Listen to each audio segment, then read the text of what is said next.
Hello, everybody. If anybody's there in the chat, can you tell me if you can hear me? I might be having some audio problems. If I could get a thumbs up or something in the chat, that would be lovely.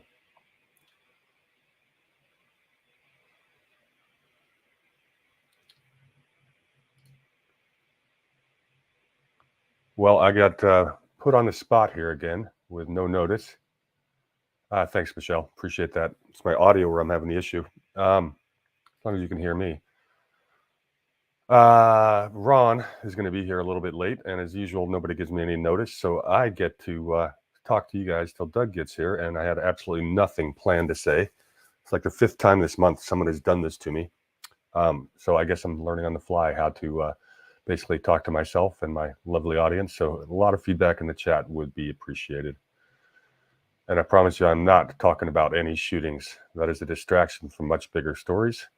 And it's a tragic thing. But the story that really was interesting to me this week is the Obama judge is going to compel Mike Pence to testify against Donald Trump about the events leading up to that day in January. I thought we had something called executive privilege, but apparently that no longer exists. That's a bit of a problem. I don't know if this can be appealed. I didn't look into the story I read on Just the News, didn't talk about whether this can be appealed to the Supreme Court. But they're breaking down every barrier on executive privilege. I mean, they got Trump's tax records. That's never been allowed. It's lawfare at its finest. But let's say we get through this period of event. They've set so many precedences. I'm not sure that the rule of law is really intact, or can be. It's a bit of a problem. Smirk had a bucket list this weekend. Nice job. Going to a Trump rally is an amazing experience. When I went to the one in Carson City in October of 2020, that kept me fired up for the better part of several months, and it's a good time. We had driven from San Diego up through the burning embers of California, because that's when the fires were going on. Thanks, Gavin. And all the way to Carson City. That's a 9-hour drive. We left at midnight, got there at like 9:30 in the morning, choking on smoke the last 3 hours of the drive. Interestingly enough, when you cross the state line from California to Nevada, all of a sudden, all the trees are not burning. Funny how that works. And then we had to drive back the next day. We stayed at a hotel didn't want to do the full trip, so we went like 4 hours down and had a good meal, and then drove all the way down. But it was worth a heck of a road trip. Me and a buddy and his dad, a couple of South African guys, but they're American patriots now. Hey, Stephanie. Let's see what else is going on here. Let me just pull up the news so I can have anything to say.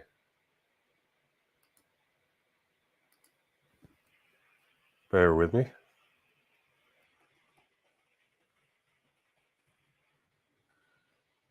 And I hope that Mr. Doug gets here at a relatively decent time. I got to remind me to keep my eye on the window.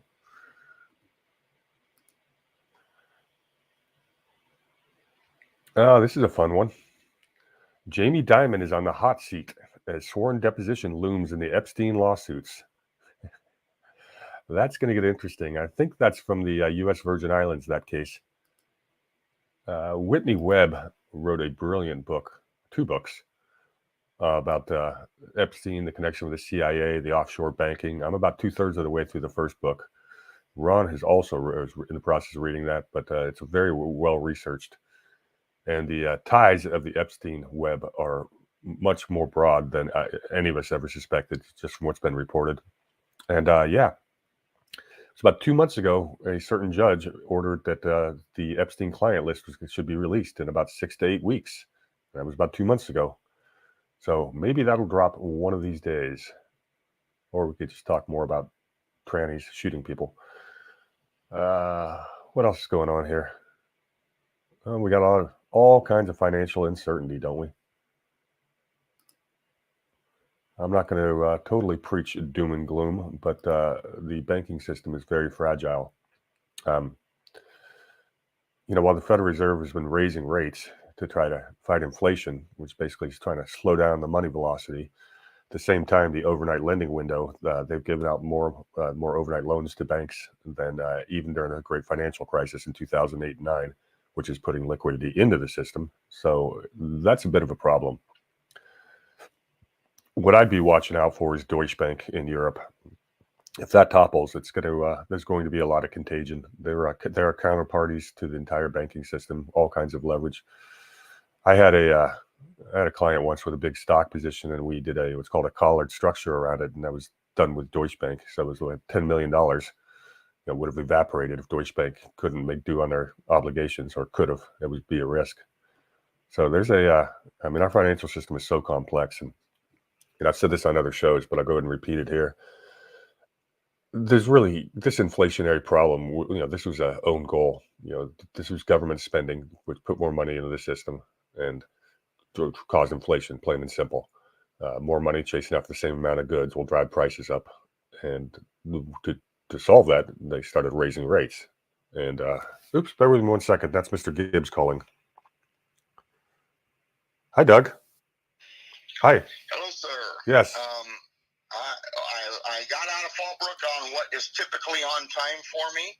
However, the 15 decided not to cooperate today. I am still right around Rancho California Road on 15, so I am not going to be on time. I will probably be 10, I'm guessing 10 or 15 minutes late.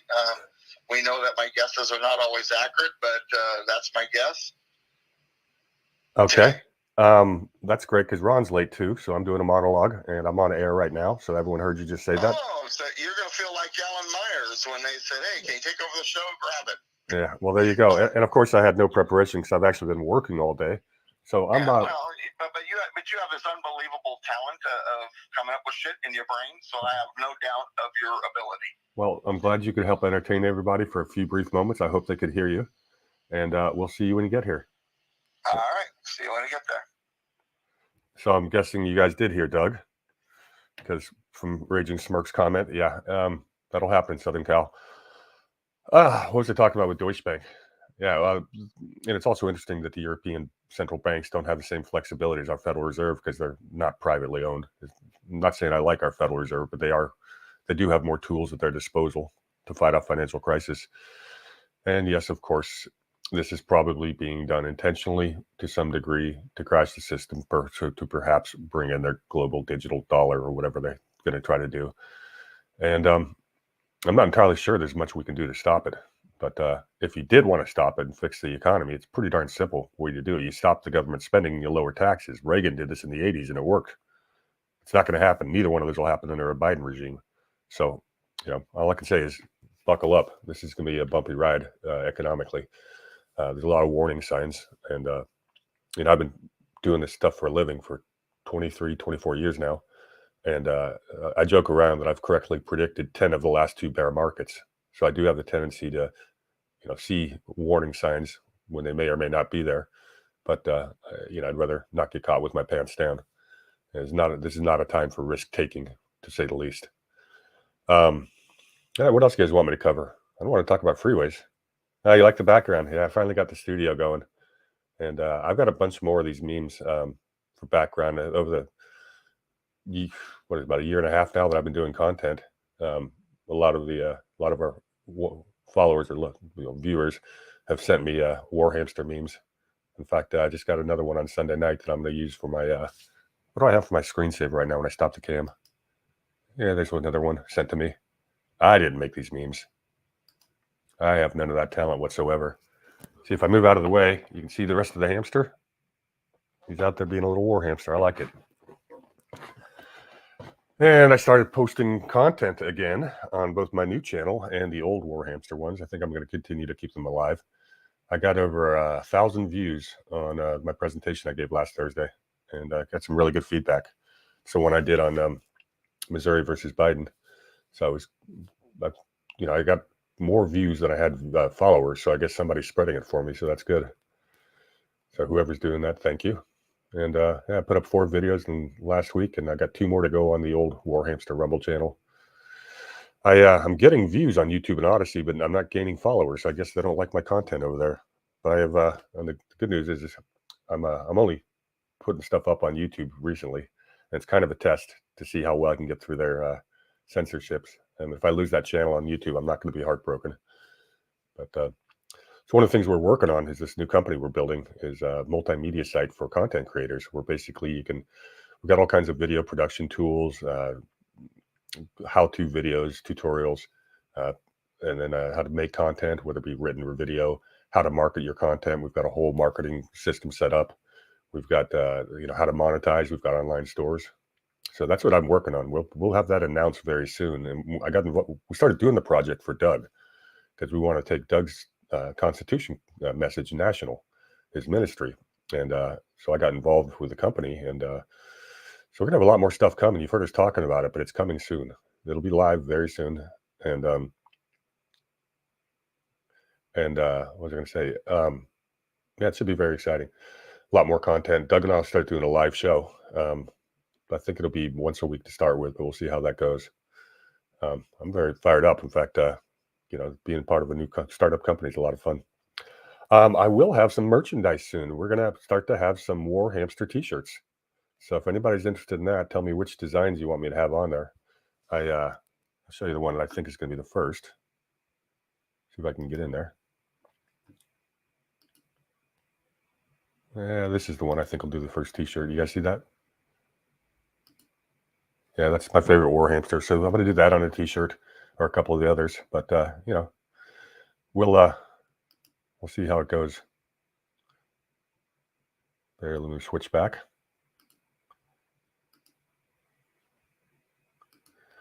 And here we are at 3:03. Ron said he'd be here by 3. Ron's got a good excuse today. He had an interview with somebody. He didn't tell me who. We're going to have to ask him. But that person could only do it from 2 to 3. So I'm sure he's wrapping that up, and he'll be right over. And then I can stop pretending I actually had something to talk about. Yeah, thanks, Smirk. My cold is a lot better. I feel like $1,000,000. I was actually able to work out this morning, but I still can't breathe.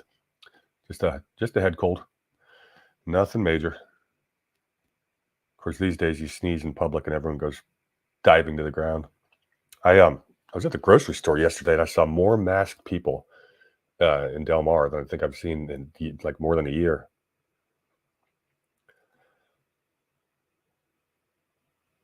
Cool, Michelle. Appreciate that. Let me know if you liked the Missouri v. Biden. I've been talking about this topic, so I've talked about it a little bit on this show, so some of you probably know most of it. It's not going to be anything too original, but there's a little bit of new stuff in there. But it's an important topic. I think it's the most important First Amendment case that we've seen in my lifetime, and it's got a chance to make some changes. And normally the stuff that I do, Doug teaches the Constitution, and he goes, I'm always going to, you're going to be mad when you get done with my class at how badly they broke the system. And the stuff I usually talk about is, the origins of the shadow state and how the CIA came to being. And that usually makes people ticked off. But the Missouri v. Biden was an optimistic video that there's hope. There are solutions to fix this problem. And I'm not going to give the whole thing away. So I want to get my clicks. But Stephanie, Tactical Civics. Yeah, I am behind on that. You're not the only person asking me to look at that.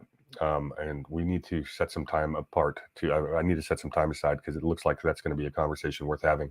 So my apologies for lagging. I am in the middle of starting 2 companies at the same time and trying to do these shows. And I've also got some other exciting stuff going on. I will have a major announcement, life-changing announcement coming very soon, but I can't quite share it yet. It's a good thing. Good things happening in life. Let's see. Okay, good. I just finally I can end my evening earlier. My 6:30 call tonight just got canceled. Yay! So that's kind of the it's interesting, as busy as we've been, or I've been, and I still have to do all these activist stuff. And those are usually phone calls till 6:30 at night till 9 o'clock. So I'm going like 15 hours a day right now, and it's I gotta give up something sooner or later. We'll see what happens. All right, what else is exciting in the world?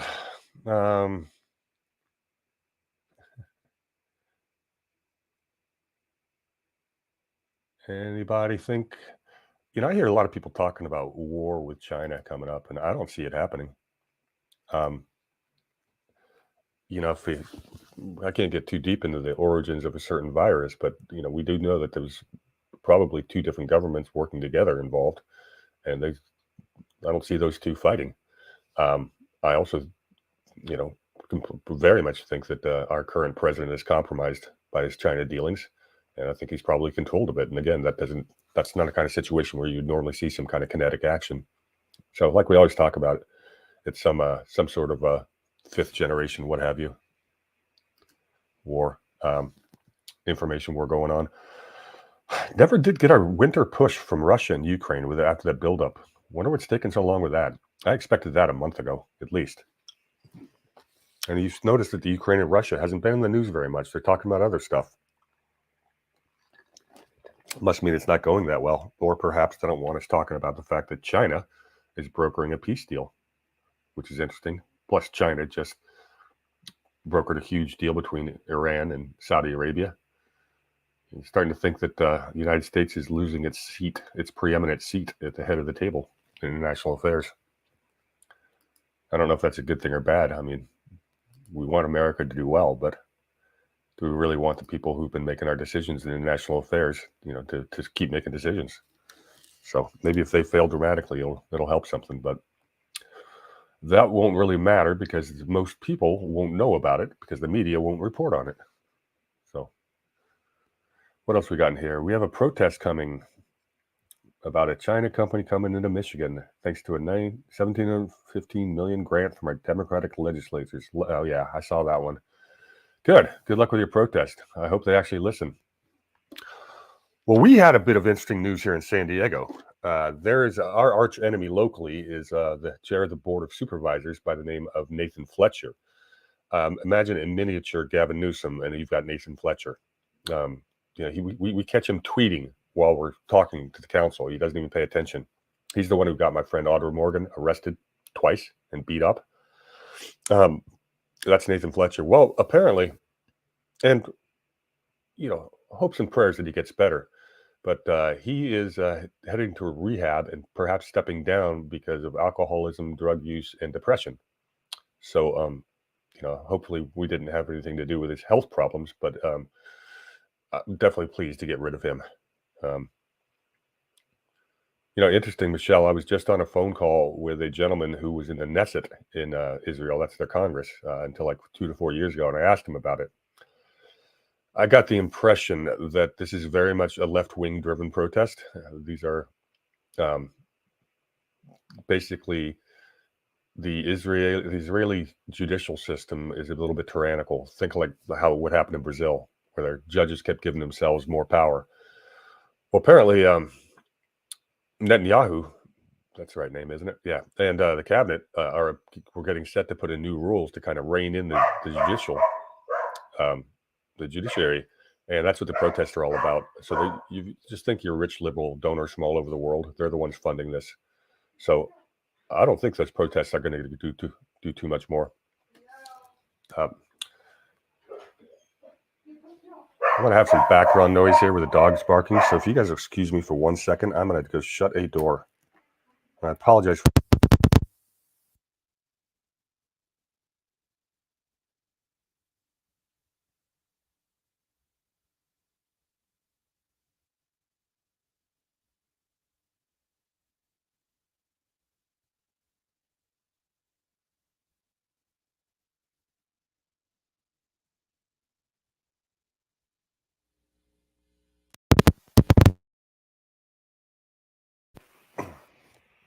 that annoying sounding dog is my sister's dog.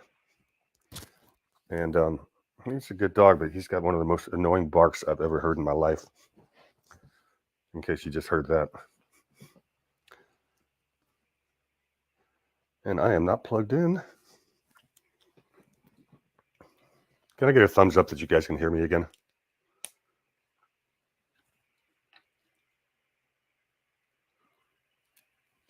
And that should be good. Thumbs up, everything working? All right, what else do we want to talk about? Oh, well, Stephanie, did you get a chance to watch the second video I put up? Oh, it's a shorter one. I did it about the amendment we were talking about to basically defund the national political parties. Stephanie, did you guys see a chance to see that one? If not, let me know and I'll send it to you again. Because that's the one you and I've been talking about it for months. Thanks, guys.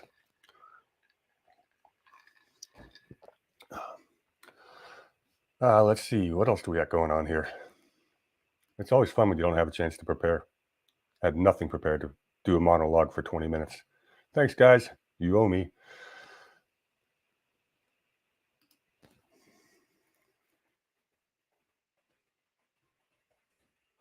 I try to pull out articles that may be relevant. Tell you what, one thing that was interesting about that shooting in Nashville is that video of the cops that went in there and took down the shooter. That was nice to see after that embarrassment in Uvalde. It's actually a pretty good video. You know, I'm a little ticked off though because apparently the shooter did write a manifesto and they're not releasing it to the public.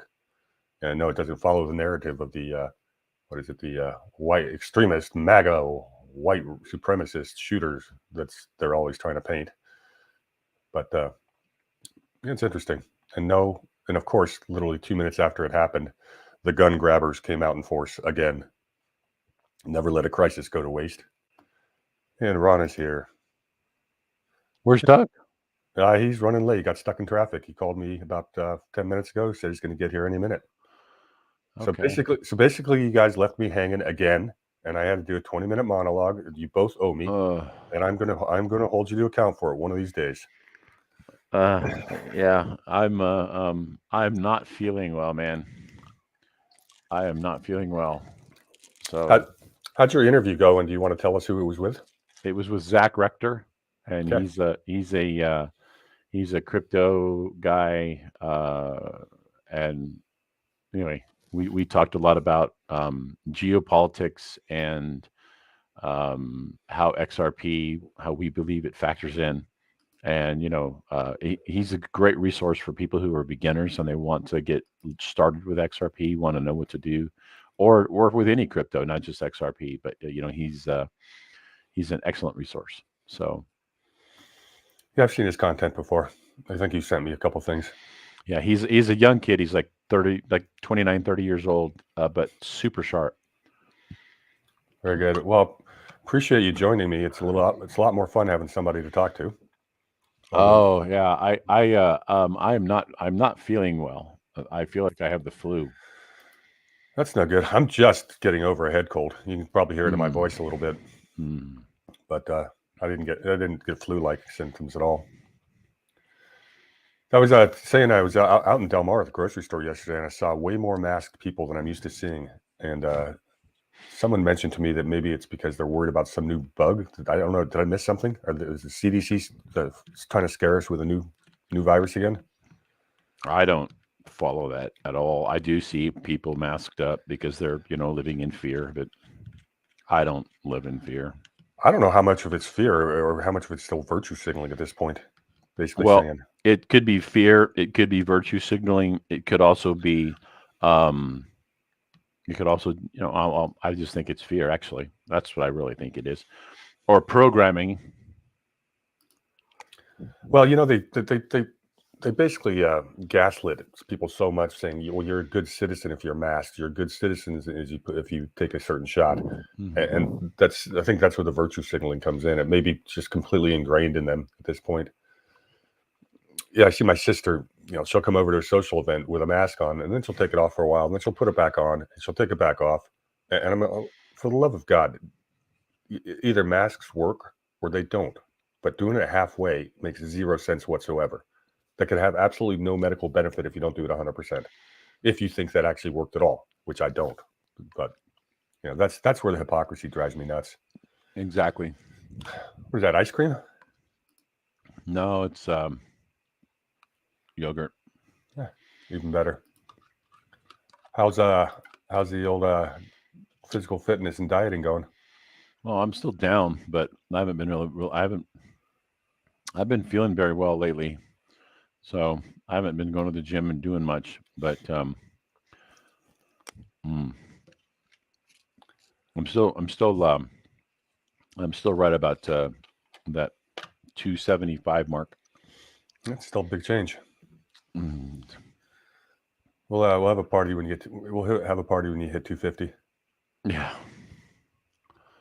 Hmm. Where are we on the Constitution today? Are we like? Did I have it marked? Yeah. Well, it's not going to be where we're supposed to be. Yeah. Well, Article 1, Section 9 is a big one too. Well, he's got Section 9 and 10, which is powers denied Congress and powers denied states. Well, I think that first paragraph of Section 9 is going to take quite a while. But yeah, I don't know why he put sections 9 and 10 on there. You're talking about the email? Talking about the email that went out? Yeah. Mm-hmm. I'm gonna pause this. I'm gonna pause my camera for a second, but I'll be on audio. Beautiful. I'm not saying it's beautiful that we can't see Ron. I wasn't saying that. Oh, Stephanie, I was going to ask you if you'd seen the short video I just put out on my Brady Fox channel. That's about the amendment we've been talking about. So if you haven't seen that, shoot me a text and I'll shoot it over to you again. Because I thought you'd like that. We always wanted me to give you a little bit more detail, and I went through most of the issues there. And I will put that into a Substack newsletter, and maybe we can talk a bit about sharing that around with your people and maybe get it implemented, because it's still a good idea, I think. Hey, Devil Dog. You didn't miss anything. Doug's late. Traffic in Southern California. What time did he say he was going to be here? Well, let's see. He called me right around 3, maybe a little before. At 2:57, he said he's guessing 15 to 20 minutes. So that should get him here any time now. But you know how the traffic is out there when it gets bad. It's pretty unpredictable. I think we may need to. I think we might need to alter this time and find a different time that is not so chaotic for him, because this is like the second week in a row that we're really, really late, and this isn't very good for the show. Yeah, we can push it back an hour. It would help me. I mean, I think Doug and I are talking about doing our live show on Wednesday night. Sorry, this is Tuesday. I'm flexible now on Tuesdays. I don't have my evening events, so I don't have to rush out of here normally. Today I got to hit end right at 4 because I got to jump on a call. But 4 o'clock sharp. But I'll have flexibilities if you and Doug want to move it. I've cleared up my calendar a little bit due to necessity and other big changes.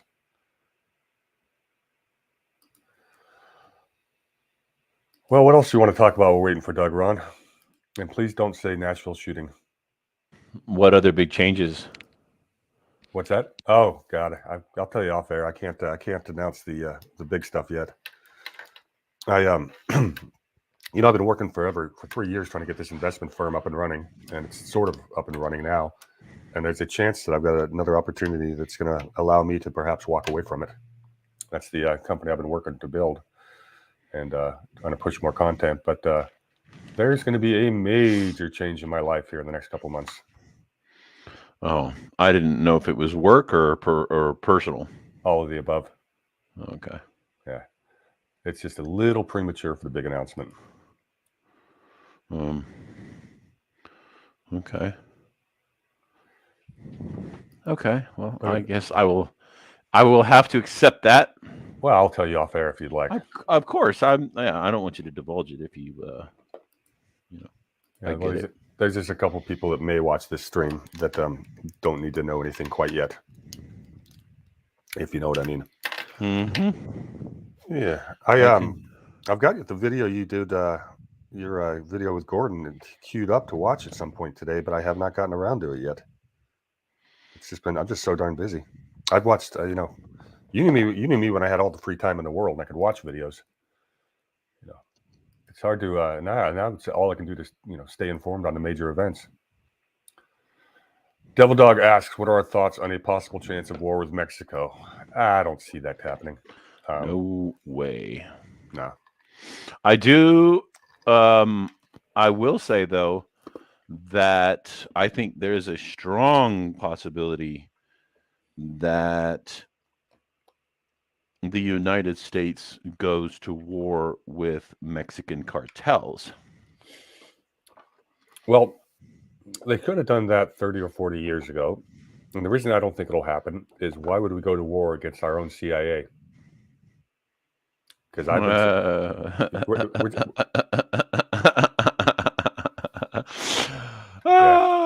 man after my own heart. Well, actually, I've done video. I mean, that's my last video on the Shadow. But part 3 of the Shadow States, Rise of the Shadow State, was all about the CIA origin. How the CIA basically started the global narcotics trade. And they did, and it's documented thousands of times in congressional testimony. This isn't in dispute. Yeah, well, I mean, that was, and where did they get it from? They got it from, it was Operation Gladio with they used the model that Chiang Kai-shek was using to pay his soldiers to fight the communist Chinese. They were paying them in opium. Yeah, well, what was happening was the OSS was backing Chiang Kai-shek. Chiang Kai-shek, a big part of his power base was the Green Gang, which is the big Chinese mafia back then. When was it Eisenhower Truman decided to not send the shipment of arms to Chiang Kai-shek. Yep, and the money. He ordered it. He because there was a shipment headed there, and it was ordered. They were ordered to throw it overboard into the ocean. Yep, you have the right information, the same as me. Now, so what happens is now the global opium trade gets shut down, and the OSS just picked up and moved it to the Golden Triangle. Thailand, Afghanistan, Vietnam, Cambodia, and Laos. And that's where all the opium trade started coming from. That's when the CIA became involved. Yeah, and and where they started selling it first was in Harlem to the black people in Harlem. That was the first audience in the United States that got targeted for drug use. Well, what they were doing is they were shipping it into Cuba, and that's why the CIA was so ticked off when Castro took Cuba, and that's why they were so ticked off when JFK stopped the Bay of Pigs. And this all ties together. Well, my understanding is that they were shipping it to Italy and they were processing it there, and then it was going by way of Cuba into the United States. But it was first stopping in Italy because what they did was they busted a bunch of the prohibition guys out of prison to go set that operation up in Italy, and then they used the Vatican Bank to bankroll or to hide all the funds. If you guys really want a book that you can that goes through this, and it's documented, it's the documented history done by Paul Williams called Operation Gladio. Go check that out. And then Gladio B is basically the same sort of operation, but it was and it was multifaceted. But it was all in the fight against communism. But Gladio B was the fight against radical Islam, and which radical Islam is just the next iteration of communism. I have a couple of friends who were on high value target teams in Iraq, and they would go and they would find these guys, and they would finally get these guys, and they'd get their phone and they'd look at their phone. They'd go through their phone and they'd have porn on there and all this other stuff. And it was like, these guys weren't radical, fundamental Islamists. They were members of a organized crime syndicate, operating under the guise of Islam. They didn't have any affiliation with Islam. They weren't devout. They were just doing what they had to do to survive. And that was all CIA funded. Yeah, and of course that all ties into, of course, Operation Golden Lily, with the what's the name of that trust? I'm supposed to know this stuff. I only do presentations on it. I'm losing my memory. What trust? Give me a sec. No, I'll think of it before the show's over. Anyways, hey, Doug. Hey. Didn't put up the background. I didn't have enough time. Excuse me. I think we're gonna. I probably could have done it while I was driving, but so be it. I think that we might need to consider, Doug, finding a different time to do the show, because if we do it any later, I don't make it to San Juan Capistrano in time. It doesn't have to be. It doesn't have to be on Tuesdays, but maybe a different time, a different day. This time is fine, except for the times where the traffic starts early. Well, I was thinking we can push it back an hour, maybe same day, back 1 hour. Well, No, because I'm on the road to Capistrano at that point. Oh, that's okay. I forgot can't about leave that. later than 4. Got it. Well, 4:15 I think is pretty much the latest I can get out the door and still get there on time. well, Well, we could talk about that, but I think that we need to have a serious discussion about doing something like Hello, that. Devil Dog. Hey man, when So- when my name is in all caps, I know someone's excited to see me. Well, I'll shut up because we only have really about a half an hour to discuss. Yeah. Well, and like I said, I 1, didn't think Section about 9. this till I pulled in my driveway. I could have done it through my phone actually. It's not great, but I have an earpiece that's better than what it used to be, and so the audio would have been fine. But nonetheless, hey everybody, how you doing? And interestingly enough, what we're talking about today, I've been talking about a lot over the last week and a half in my other classes. And during a couple of lunches and meetings I've had, I also had 2 meetings at Corona yesterday, and this got brought up at both meetings. Let me say just one word first to open up the discussion. Lincoln. And people are stunned when they hear me talk, and it has been enlightening to know that I'm not the only person that says such things, especially once I got to know Ron and Brady. And what we're talking about today is an Article 1, Section 9, and it's the Atlantic slave trade. But Lincoln ties into this. The 1619 project ties into this. A lot of things ties into this. And so this is a good conversation, and so I'm glad you're here for it. I apologize for my tardiness. Typically, I am here by 3, but traffic on the 15 today decided to be just horrendous. Traffic normally gets really bad about a half an hour to an hour after I'm on there, but for whatever reason, everything was running early today. All kinds of craziness. Maybe it's because Easter vacation is coming up for a lot of people. They're getting off early for vacation, whatever. Now, that all said, good to see you. Good to see the chat room. The chat room looks like it's busy and full of all kinds of friends. And here's another thing, Ron, is I don't believe we need to change the time, because on the occasions I am late, this chat, these folks know you guys well enough, and you guys know what I talk about well enough, and other things, that I don't think it hurts the show. It just means that I'm a ladder participant on those rare occasions where that happens. I don't think it's that big of a deal, but that's my 15 cents. Now, that all said, for those of you who have a pocket constitution, Article 1, Section 9, very first clause, Article 1, Section 9 is a section in which it denies, I don't know if I like the word deny, prohibits certain powers to the federal legislature. And what I mean by that is the Constitution, the enumeration doctrine typically is, if you want to have an authority, it has to be listed. However, these things were so important that we had to indicate what you can't do. But in the very first clause, it does something interesting. It doesn't follow what the rest of the article is, or the section is about. It gets into something very interesting. Slavery. The word slavery is not in the Constitution. The word slavery is not mentioned in the Constitution until, anyway, the 13th Amendment, the current 13th Amendment. That's a discussion for another time too. And there's a reason for that. Those enslaved are referred to as persons. Those enslaved are referred to as persons of which labor is expected, things like that.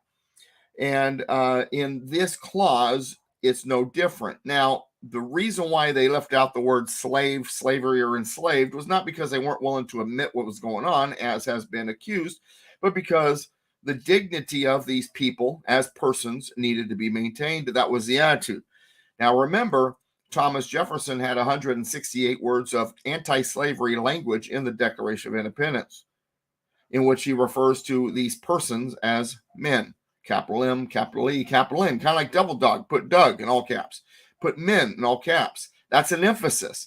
That is putting a special emphasis on that particular word. This is the same person who earlier in that same document wrote, all men are created equal. Now, when it comes to Lincoln, Lisa asked, did Lincoln have any formal education in law? Yes.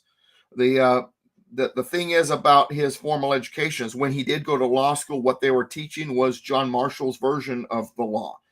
He began law school there at the tail end of Marshall's time as Chief Justice of the United States Supreme Court, John Marshall being one of the greatest detriments to constitutional law in history, pushing the ideas of federal supremacy regardless of enumeration and all kinds of other fun little tidbits, implied powers, and so on and so forth. So Lincoln was, in a sense, a product of his environment. I believe he was essentially a good man in a very unenviable position, and he was influenced by very bad people, very bad ideas, and he fell for some of the enticements being offered by internationalists and those who wanted to compromise the idea of state sovereignty and liberty. So I'm not letting him off the hook there, but I do believe that he wasn't necessarily a purely evil person, but he definitely did some evil things. And then history has sugarcoated those evil things into wonderful things and has even outright lied about things. I'll mention a little bit more about Lincoln in a minute. So let's get back to, but thank you for the question, Lisa. Good question. Now, and Lincoln did grow up on what was called the frontier at the time. And like Andrew Jackson on the frontier, you were either self-educated or educated by your parents. Mostly, you had to go to a city where there might be a college or something like that if you wanted to get some more formal education. Lincoln and Jackson did do that after they had done a lot of self-study. In Jackson's case, his law school was minimal. He had learned so much law on his own that when he went before the board that we may call bar today, they recognized him as understanding the law better than folks who had gone through all of years and years of law school. Lincoln was very similar in that sense. Okay, now that all said, so Article 1, Section 9, first clause, the migration or importation of such persons as any of the states now existing shall think proper to admit shall not be prohibited by the Congress prior to the year 1808, but a tax or duty may be imposed on such importation not exceeding $10 for each person. This clause is misrepresented, misunderstood, and misapplied quite a bit. Sounds like the rest of the Constitution. So the migration or importation of such persons. So who are the such persons? These are persons who are enslaved or who will be enslaved. Importation, import. That normally you import products. So this is this is an idea that kind of ties into what slavery was. They were importing people as a product. So the importation of such persons. Migration, this is over land. Importation over the sea basically is the basic connotation. Migration, because of the way it's worded, could include all kinds of migration, not just the migration of slaves over land. We'll get into that at another time. So this is directly tying to two things. One, the Atlantic slave trade. Two, slaves being brought into the United States from the Caribbean, Mexico, and other places, Canada, and so on and so forth. And it is designed to challenge that practice. Migration and importation of such persons as any of the states now existing shall think proper to admit. So some of these states thinks it's proper to admit these people. Not all of them, but some of them. And now understand something. This is interesting. At the time of the writing of this, all of the states were slave states, but some of them had outlawed the Atlantic slave trade into their states, had denied the allowance of slaves being imported into their state. So that's why they say now existing shall think proper to admit, because not all the states thought it proper to admit people being imported via the Atlantic slave trade, only some of them. shall not be prohibited by the Congress prior to the year 1808. There's about a 20-year gap here. It's a compromise. You got to understand, and I was talking about this to class the other day. When it came to slavery, these guys who are writing this did not have something that you and I have. The valuable asset of hindsight. This is new to them. They're not sure how to handle this. They know what they believe. They know something needs to be done. They believe that you cannot just outright emancipate the slaves straight out for a couple of reasons. Number one, because the whole purpose of the Constitution is to create a federal government that does not interfere internally with the states, but handles the external issues. So we don't want slavery abolished by this Constitution internally, because now that violates the state's ability to make that decision, but something needs to be done. So what the federal government and the Constitution can do is the external part of this issue, which is the importation of slaves or the migration of slaves or persons who will be enslaved into the country from outside locations such as Africa and so on and so forth. So therefore, we are going to write a clause disallowing that. However, there are states in the Union who are going to not like this idea, so we need to compromise with them to make sure they still participate in this union. And they are going to demand, got to at least give us 20 years to get ready for this. And that was one of the concessions made. So a delay of the outlawing of the Atlantic slave trade was put in the Constitution, and then it doesn't even outlaw the Atlantic slave trade. It gives the Congress the authority to prohibit the import of slaves into the country. So if Congress says, you know what, we're not going to do it, that's perfectly fine. It's just saying that Congress cannot prohibit the import of slaves or migration of slaves into the country prior to 1808. The law wound up being negotiated and signed by President Jefferson in March or April of 1807, but it was given an effective date of January 1st, 1808. So on January 1st, 1808, 1 second after midnight, the law went into play. They did not mess around when it came to outlawing the slave trade. The founding fathers that were at the convention, most of them, not all of them, but most of them, saw this as one of the nails into the coffin of slavery. They believed this would surely be one of the things that would end slavery in America, that slavery was on its way out. But they had to make the compromise because there were some states that would argue. So now, who are those states? Well, I bet the average person in the audience today can name a few of those states. Georgia, South Carolina.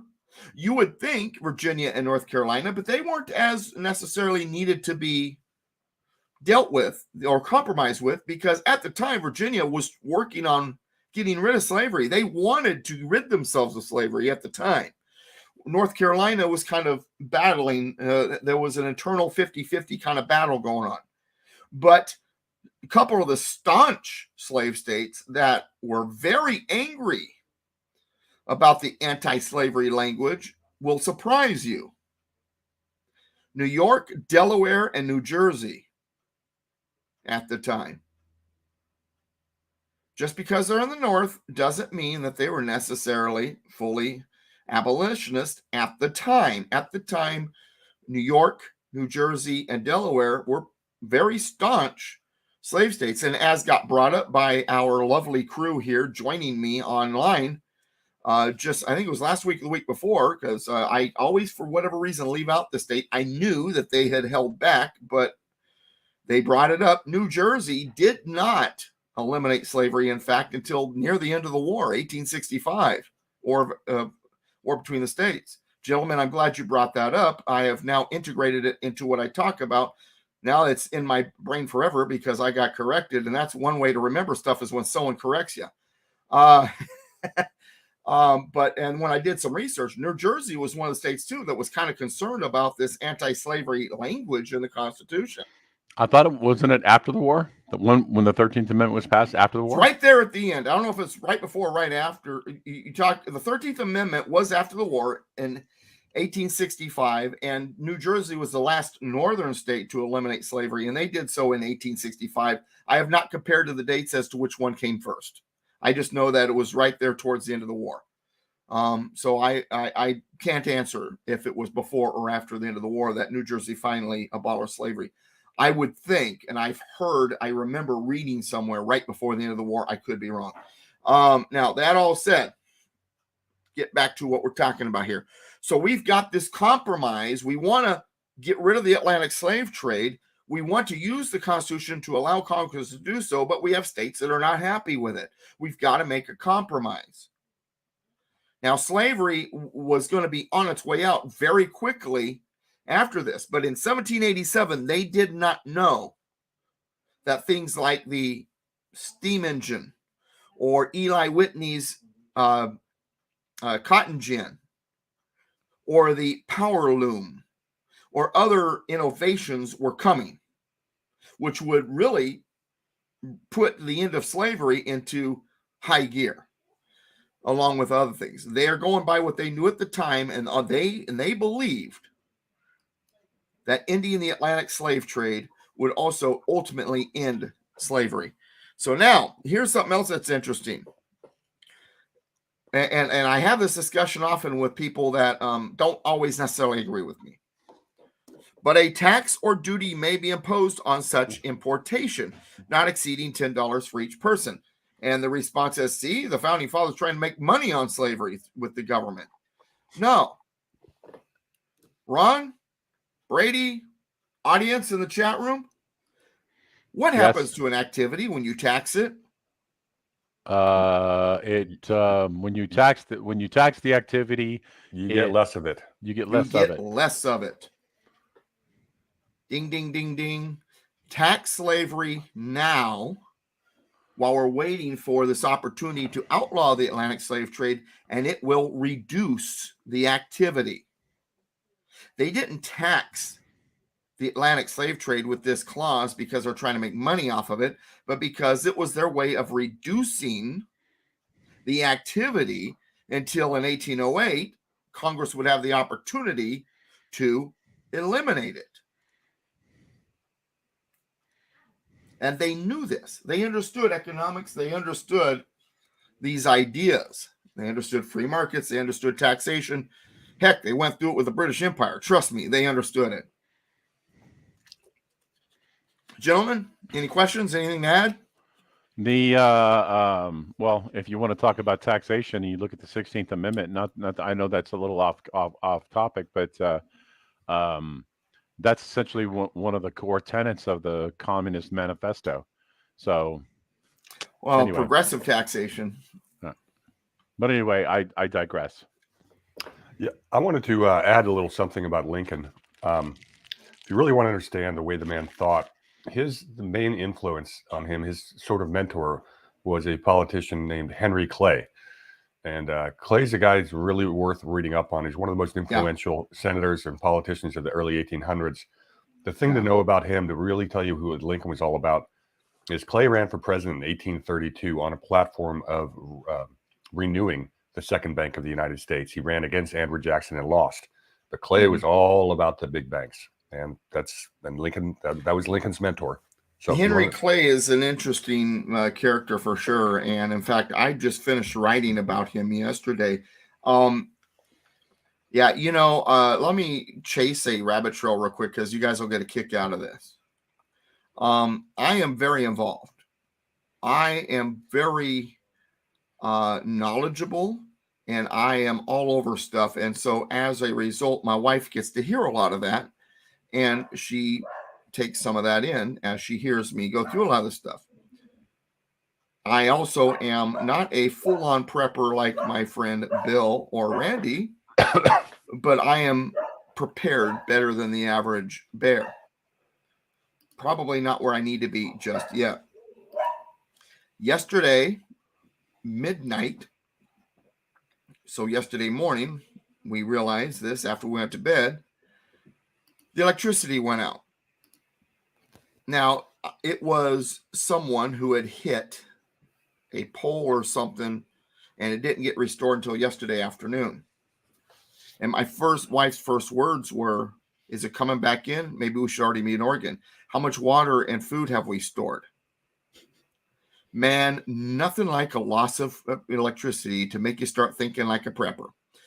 Now, one thing that was wonderful is we have a gas-powered stove, and we're able to light it to make some food for the grandkids. But anyway, during that time, because there was no electricity, I needed to get some work done.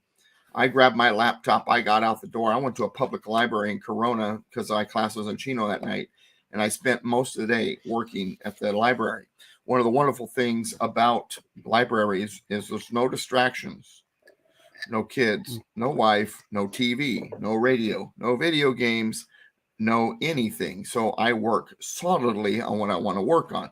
And Henry Clay definitely was something that I was writing about. I'm writing a history book, and yesterday's writings were all about the period right before the war between the states. And so anyway, I just thought that was interesting that one, my wife went all prepper on me when the lights went out, and two, Henry Clay is exactly what I was writing about yesterday, and you pretty much summed up. I don't even have anything to add to it. So thank you, Brady, for that. All right, now a few more things about Lincoln and slavery and all of that.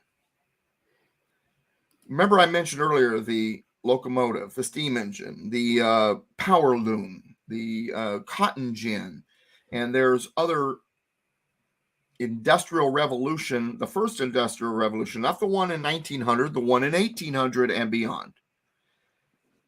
What this did was this enabled more work to be done with less people. In the beginning, it increased the number of slaves in the field, but eventually it reduced them. Eventually, it got to the point that if you wanted to run these machines, you needed less people, and you didn't want to pay as much, and so you'd rather give them a wage rather than own them, which means you got to pay for their room and their board and their food and their health care and their kids and so on and so forth. And so labor was moving away from slavery and into the factories and employees. That's where labor was going. And so slavery was on its way out. Now, there is a book that I have on order that someone recommended to me, and I'm waiting to get it. The South Was Right, by a couple of Kennedy brothers. Can't remember who it was that recommended. Well, actually, I've had two people recommend it to me. And so I wound up purchasing it. I don't have it yet. I have a feeling that Ron is now looking for that very book. Well, I have this book. Okay. Well, The South Was Right by a couple of Kennedy brothers is the one I'm waiting on.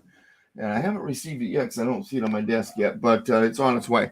And it goes into a lot of this. But here's the thing, and this is a discussion that I think I was having with my friend Todd not too long ago. And my friend Todd, Brady knows him. Todd is quite the historian too.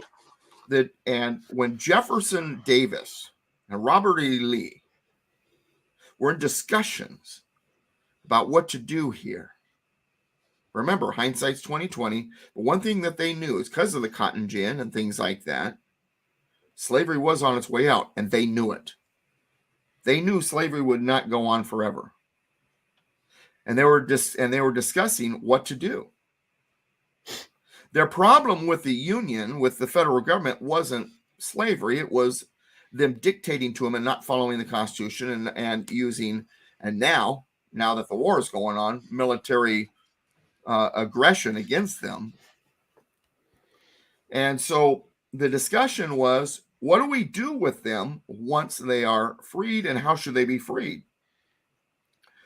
And I believe it was Davis that believed that they should not be emancipated quickly. It needed to be a gradual emancipation. This is what Jefferson believed. This is what the other founding fathers believed. Gradual emancipation. If you were to take someone who's been dependent all their life on someone to take care of them, and suddenly you throw them to the wolves, how are they going to take care of themselves? Are they capable of it? So you need to do a gradual emancipation. They get a little more freedom here, a little more freedom there. They earn some money, and eventually they buy their freedom, and they have that accomplishment, and then they continue to work to take care of themselves. That was the goal. In some cases, it was believed, well, once freed, they cannot operate in our society. They're unable to for various reasons. In fact, during James Monroe's presidency, that was very much so a belief. So the country of Liberia was created. You can send them to Africa, but to a colony that's not a part of the tribes, because they're not going to work with the tribes either. They don't understand that life either. So you create Liberia, and they go there to have their own society. That's the reason why the capital of Liberia is Monrovia. It's named after James Monroe. So, but there was these discussions. And then you go to Lincoln. Well, Lincoln freed the slaves. First of all, Lincoln did not free the slaves. The 13th Amendment did. That's exactly right. Secondly, he did not intend to free the slaves. He intended to hold the Union together. And in one speech, he even says, I care not whether or not the slaves are freed. I care about holding the Union together. And the Emancipation Proclamation is my favorite. And I've been talking about this for years. I think what you're referring to is the letter that he wrote to Horace Greeley in the New York. That's absolutely correct, Ron. It was he said, if I could free all the slaves, if I could free all the slaves and keep the Union, I would. If I could free none of the slaves and keep the Union together, I would. If I could free some of the slaves and keep some in bondage, I would do that too. My paramount objective is to keep the Union intact. That was what he said, and it was an open letter that he wrote in the New York Tribune, I believe. Mm-hmm. And and you know, Brady made a very poignant argument about this, that the Emancipation Proclamation was not done as a tactic to free any slaves. It was done as a tactic to keep Europe. Well, I've been talking about this for years. It was a political move to get Europe out of the war, is what it was. To prevent, because the war was not about slavery. The war was about secession. That's right. The Emancipation made the war about slavery. But here's what I was going to say. But it was a war tactic. It was a war tactic. Yeah. It was a political tactic is what it was. But it ultimately, war tactic got Europe out of the war. But here's what I'm going to say about it. First of all, emancipation. What's that second word? Proclamation. What's a proclamation? It's a declaration. It holds no power of law.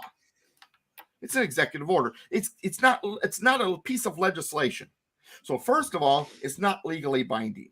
So first of all, then, from that point of view, even if it said it freed anybody, it freed nobody, first of all. So when people say, well, Lincoln freed the slaves, the Emancipation Proclamation. No, it freed nobody.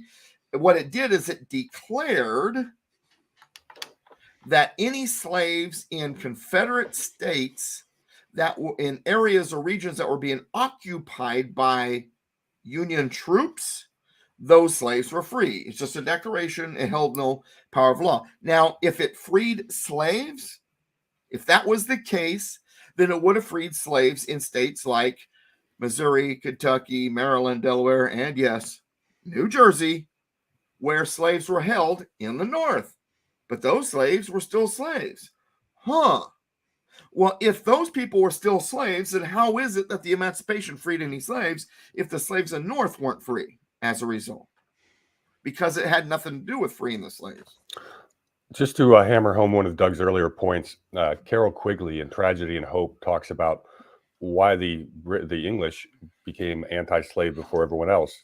And he basically states that because of the success of the English banking system and the British East India Company, they had the savings that the rest of Europe lacked to be able to borrow money and industrialize 50 years before the rest of the continent. Yeah, they went through their industrial revolution first. Yeah, it was 50 years ahead of time, and it was for economic reasons. And I write this in my book, they made it illegal to send the machines or the plans behind those machines to the Americans because they didn't want the Americans to use the new machines, the new industrial revolution machines, to compete with English merchants. Yep. Mercantilism is a beautiful thing, isn't it? Mercantilism at work. Yeah. So it's funny because one of the themes after class today was Doug has told me things that I never thought could be true. That came up a lot today. We were talking about the 24th Amendment, which is the amendment in the Constitution that disallows the poll tax. And we got into the slavery and Lincoln and all that a little bit. And it became quite kind of an interesting conversation. And so I repeated to that class what I'm now going to tell you, class, you folks that are watching this, understand something. When we go through this, thank goodness for you, you can go back and watch this again so you can hear it over and over and over. But the classes I do live, they don't have such a good thing going on there, such a luxury. And that's this. I am quenching your thirst with a fire hose, first of all. I am going to give you a lot of information each time we talk. It is incredible. Biblically, slaves can only be held for servitude for 7 years, according to Stephanie, and that is called indentured servitude. They called it slavery at first in America. Then when slaves began to be called slaves, they changed that. They added indentured servitude to separate the two from each other. But basically, if you are enslaved for servitude for 7 years, you are an indentured servant. You have voluntarily done so in order to pay off the debt that it took to get you over here. Typically, Doug, I want to propose to you that we do a specific class on the Constitution that expressly focuses on everything to do with the slave trade, everything to do with slaves and slavery. That includes the 3/5 clause, that includes the slave trade, that includes all the stuff that the people throughout history have talked about, how the Frederick Douglass said it was a non-slave document and things like that. And the reason that I propose that is that if we put that in the context of one class, that would be something that we could share with people who have this misconception that the founding fathers were these barbaric slave-holding assholes.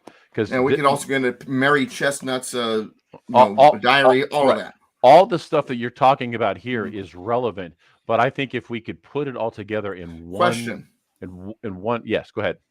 Do we do it before or after we go through the Constitution of the Confederate States of America?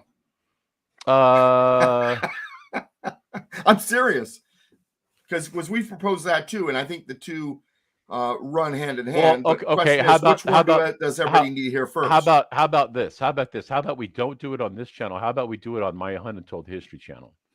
Because then that way it's not confined. That's not way it's not conflated with the Constitution. But we do it. We talk about the Constitution and the slave trade and whatnot. I think that would be a better place to put it. It would certainly get more views. All right, very good. So first of all, feeding you with a fire hose. The second thing, once you get to hear me talk about the Constitution and what it's supposed to mean and what we're supposed to be doing, you're going to discover it's worse than you thought. Yeah. I'm going to anger you. I'm going to, for lack of a better way of putting it, I'm going to piss you off. And that's good. What do you do with that anger now? You become an activist and you get out there and you advocate. All right, now, and then lastly, and this is what I wanted to bring up, this is what we're talking about now, is I am going to get into topics and ways of looking at things and ways that things were intended that at first is not going to make sense to you. You're going to have trouble wrapping your mind around it, because two things. Number one, you have your own personal ideas. And two, you've been taught all kinds of things that aren't necessarily true.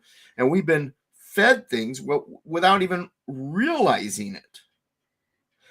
And we buy into it because we've been fed with it. And then when someone like me comes along and says, well, Lincoln wasn't necessarily a good guy, or something about the Second Amendment and the application of it to the states, and you're going, whoa, wait a second. It takes a moment. All I ask is that you hear all of the information and really, really digest the context so that you get what I'm saying. Well, the reason that I said what I said is, that one of my closest, probably my most closest friend in the world is a black girl, and she is absolutely convinced that, oh, it's 3/5 of a person. I've tried to have this discussion with her on a multitude of times, that it's not what she thinks it is, that that she's been taught by the university system and all this other stuff. And I would love to have something that I could show her, that would, that would bring everything together in one place, to show that, and it's not just, and not just her, but everybody who thinks like her, that have been brainwashed by an educational system that has told them that the founding fathers were just, that we've been a country it's been built on white supremacy and all these other lies. So anyway, that was kind of the probably a selfish ask, but I think there's a lot of merit to that discussion. Oh, absolutely. And that's the reason why I mentioned that last thing a moment ago. We've been fed a lot of stuff that's not necessarily true, and we're willing to believe it. Well, it's not that we're see, well, hang on a sec. And this game that's being played today, they didn't just suddenly start playing it last year, or when Obama became president, or when Carter became president. This goes to this game being played. This is 150 older years. than our country, older than the colonies. Exactly. It's very old. The but specifically the game that's been being played in our country really started right around the progressive ages, when it really took hold. Progressive era, yeah. Progressive era, rather. That's when it really began to take hold and get its tentacles into things. And probably 1920s, 1910s. Well, 1920s. I would say 1880s, 1890s, to be honest with you. And that's shortly after the war between the states. War between the states set the stage, and then the progressive era just inserted it full throttle. But remember, it was during the war between the states and afterwards that we went from being the United States are to the United States is. We went from being this union of states to this collective nation with a central power consolidating all the authorities into one central location and really coming down. I mean, that's really. But I don't think. And guess what? That's Lincoln's watch. Sure, 100%. But I don't think that's necessarily. I don't know how relevant that is to the topic of the slavery topic. Very, because slavery was the tool they used to do it. Okay, well then, all right, then I stand corrected. But no, and we can have these discussions. But I got to get going too. Yeah. Warhamster took off about 4 minutes ago because he had a hard stop at 4. I have a hard stop because I still got to get gas and get over to Capistrano. But Ron, thank you. I thought you were going to be coming in late. I'm glad you beat me. I did come in late. I came in and I was surprised that you weren't here, because I was. You know what? And like I said, while I was on the highway, I'm like, you know what? I have this great earpiece that my wife bought me for Christmas that does a good job. I bet if for some reason I'm still stuck on the highway, I can still do the show. And what was funny is I actually had my my pocket constitution for this show. You can see a name on there that we can't really say anymore. And I had it with me, actually. So I could have, and I didn't think of it until I was in my driveway. I'm like, I should have just did it through my phone. Crap. But that's a rare occasion. Usually I'm home by 3. Usually I get out of there very early.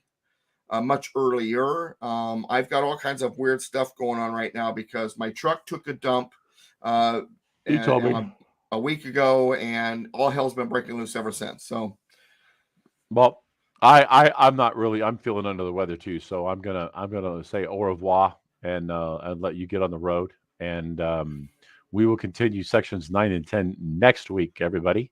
Yeah. So we'll get to the next. We'll get to the next. The next part of it, and you're going to be surprised. So Lincoln's a part of that too. Let me read it real quick. The privilege of the writ of habeas corpus shall not be suspended. We're going to have fun with that one. Yes, we will. All right. Hey, Ron, thanks for all you do. And brother, feel better. And all of you in the chat, feel better. United we stand. Combined we kick butt. God bless America, my friends. God bless you. Thanks for spending the time. DouglasVGibbs.com, politicalpistachio.com. I'm out of here. Thank you, sir, for having us. Have a great day, everybody.